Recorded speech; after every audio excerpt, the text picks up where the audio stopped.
Tape-based security system and a purchase price of $6.5 grand mean that dream could turn into a financial nightmare. But that's not to say they should throw in the towel. There's still plenty of money in the 911, with premium sales to be made on roof, body shell, and leather interior. It's the interior that on day one is job one for Ben and Frankie. That moved a bit sharpish, didn't it? Yeah, it's pretty quick, these Porsche bits, that's straight down. Do you know what I think we should do first? Get all the interior bits and pieces out, because these are in quite nice condition, apart from the mould. But they're worth a lot of cash, and I don't want muddy footprints all over them. I've even put a bit of white carpet down to put these. Well, that's what you should be doing, actually, because it is very expensive. We are where we are. We've got a $6.5 grand Porsche with no engine and gearbox. We've got a mech. It's the money. But they won't make a penny without alerting the part-buying public. Cue the big man. Front seats, I've got back seats. Everything's for sale on that motor. You name it, I've got it. Speakers, I've got seat belts, door cards, panels, I've got doors. Frankie's phone bashing isn't in vain, as there may be a sale in the offing. Oh, you want the rear seats? Come down and see me. I'm approachable. How nice. And that's just as well, because here are the punters, father and son, Bally and Sean. My name's Bally, this is my son Sean, and we're here to buy 911 rear seats. Lovely to meet you, boy. Lovely. I'm looking for 2,500 nicker for these seats out of the Porsche. And are you going to buy them or not at that money? No chance, too steep. No chance. Can you elaborate on no chance? I'll give you 125 for them. I think 125 is a cracking deal. 125? You can think what you like, Bally, because you're not going to get them at 125. I am looking to you two, today, 195 nicker, plus a fiver for lunch. That's 200 nicker to you two from Coventry. How'd you feel? I'll tell you what, I'll give you 150 quid. You are getting a deal of a lifetime, my son. These are so soft, you will never get backache, leg ache, headache, or any other ache, right? So I'm telling you what I'm going to do with you, Sean, because I like you. 175, how do you feel? I'll tell you what, you got yourself a deal. I've got a deal. That's the rear seats and seatbelt clips sold for 175 quid.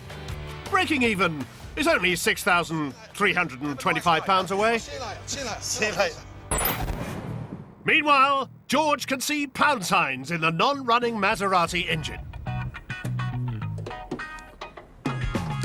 There's a lot of money in just these little bits. That throttle body, £600. Yeah, and can you imagine if you... Second hand. Imagine going into Maseratis and trying to buy it. Even though the head gaskets are gone and that engine doesn't run, it's not the end of the world. We could sell that engine on to someone else that's prepared to rebuild it and overhaul it. We've got all the ancillaries, the starter motor, the alternator, the aircon pump. There's still a lot of money in it. George has a point. But aside from the engine, there's also cash to be made from other desirable parts, such as bodywork, lights, suspension, and brakes. Getting the engine out requires a few other parts to be stripped first. Fortunately, those bits are worth a few bob too, so the boys are killing two birds with one stone. Hello, good afternoon. I got your number from one of the local car magazines. And Sheldon wastes no time in trying to flog those parts as they come off. I'm actually, at the moment, braking a Maserati 3200 GT twin turbo. Not for you? What, none of it? Hello? Yeah, the grill's still available. Do you want me to put your name on it? Lovely. A phone sale of 150 quid for the front grille is a start, but it's small change when you've got £5 grand to claw back. Across the yard, something's troubling Frankie. Ben, look, What? I've just been doing some number crunching. And, it ain't looking good, brother. We ain't got time for a lot of this stuff. And if you look at it realistically, and you can't place them quick, then you are left with not only parts that you can't sell, but possibly a deficit, which means that you are in debt. You know, if we paid £3.5 grand for this motor, I wouldn't be worried. we paid double that. I feel that we're going to end up having to take a bit of a whack on this. And that's not a good thing. To tackle the deficit, the boys need sales on high-value items. And there's a lead on the wheels. Hello, Mush. Yeah. What, the alloys on the Porsche? Yeah, you like them? All right, yeah, well, come down and we'll have a deal. Yeah, no, as long as you don't strong it, Mush, and all that game. With uprated tyres, a set of 4 new Porsche wheels can cost as much as £1,700. So the chaps should be good for a few £100, if they're in good nick. What sort of condition are these in these tyres? Pucker or what? Well, there's a few things you need to look for if you're buying used tyres, Frankie. I mean, the first thing is the condition of the rubber, because as it ages, it starts cracking, it dries out. The other thing is any significant curbing or gouging in the sidewalls there, you know, if they've hit the curb. But these look pretty decent. They look all right, don't they? They look pretty nice. So the final thing to look at is the tread depth. Now, Right. you get one of these devices just to measure it. So you can see you've just got above 4 millimetres on this tyre. So what should it be? Well, on a new tyre, you'd start off with maybe 7, 8 millimetres, and in the UK, tyres become illegal when they get down to 1.6. Right. So this is about halfway done in terms of tread. Halfway. They're still pretty decent. They've got plenty of miles left in them. Yeah, they have, haven't they? With the condition of these wheels, with that sort of logo, the tyres all look good and tasty. I mean, Yeah, could be talking about a nice few quid here, Ben, couldn't we? I think so. And here's the buyer, Dr. Cal Desir, who's come to examine the goods. My name's Cal from Manchester. I've come here to buy some wheels for my Porsche Carrera 4 and I'm on a budget. The budget's £500. Cal, if I said to you 700 nicker, Yeah. what would you say to me, Cal? Not a possibility. Not a possibility. In other words, it means no, doesn't it? It means it can't be done. That's It can't be 700. done. Yeah. These spin like that, right?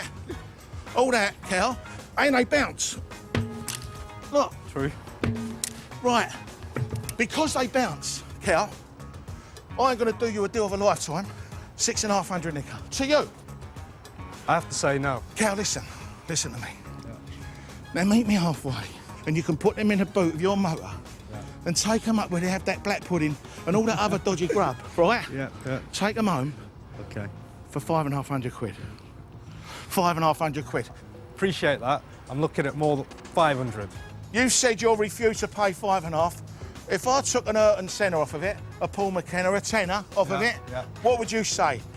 We got a deal or what? I think we've got a deal. We got a deal? And I have got 540 on me. You got 540. It's all there. It's all there. That's 540 notes for the wheels. It's another notch on the sales belt. But the boys need to be adding zeros if they want to break into profit. Meanwhile, Sheldon's tried to squeeze money out of the knackered Maserati engine. But it's not going to plan. Yeah, the engine's complete. Yeah, it's a twin turbo. No, the head gasket's on one bank's gone. Cheers. It's the one in the front, isn't it? Yeah, it might drop a little bit. Drop a little bit. No, it's a great engine. I'm prepared to give you a guarantee with it. It's got loads of service history.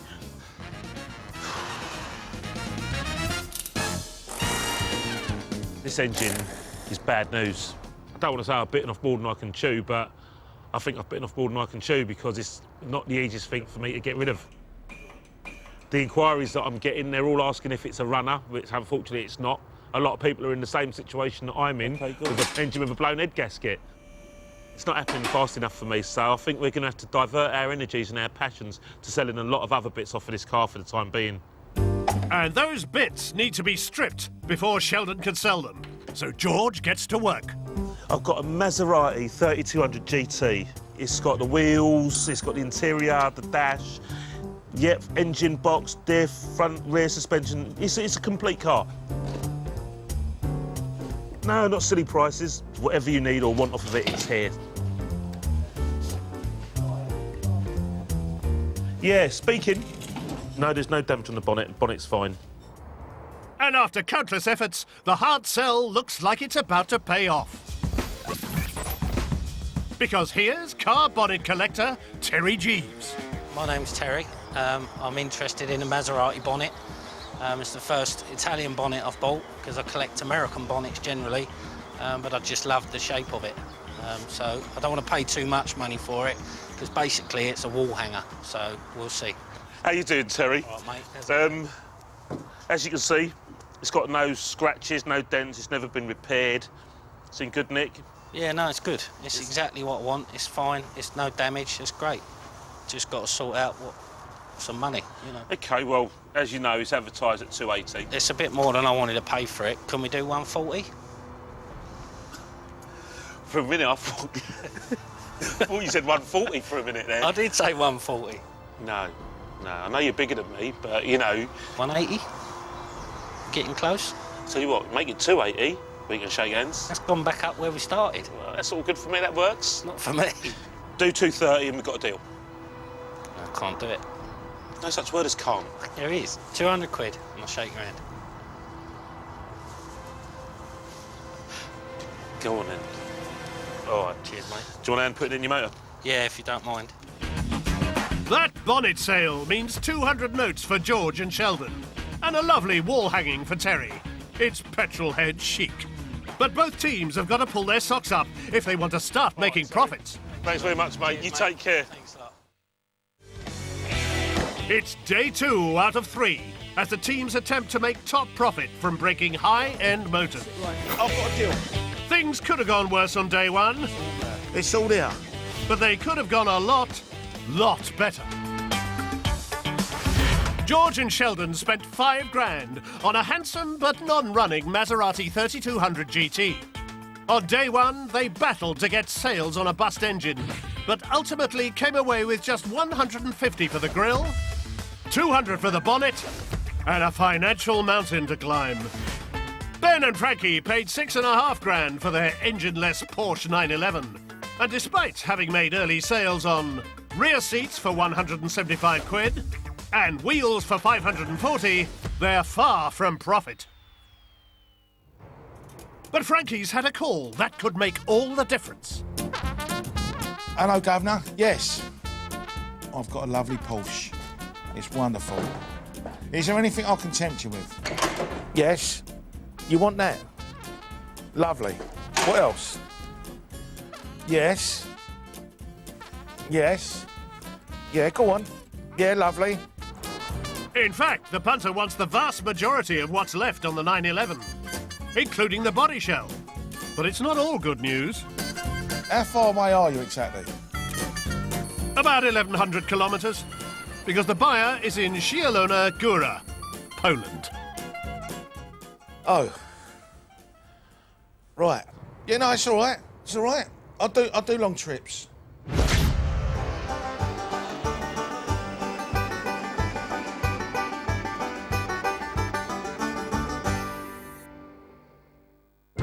Ben and Frankie arrive in Poland ahead of their 911 parts, leaving them time to sample the local culture and cuisine.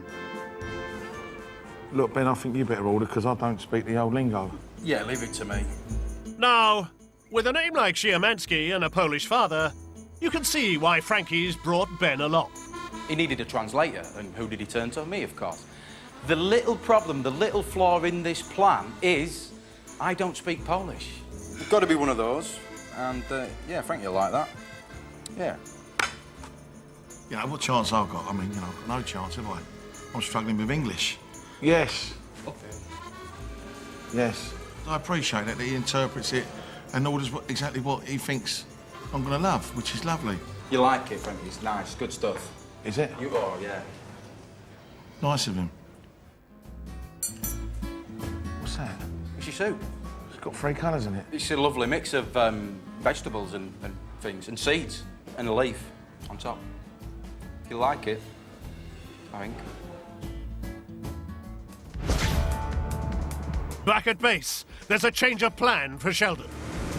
Right, brainwave time, think out of the box, new strategy.